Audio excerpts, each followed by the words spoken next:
أعوذ بالله من الشيطان الرجيم.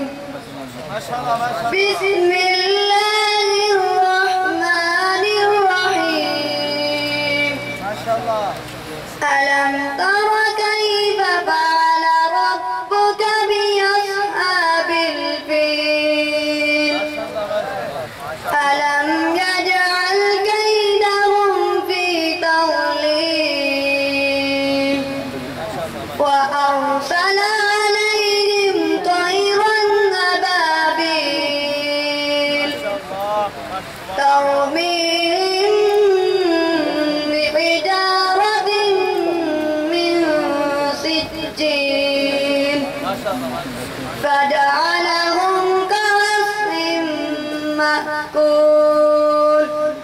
آمنت بالله صدق الله العظيم.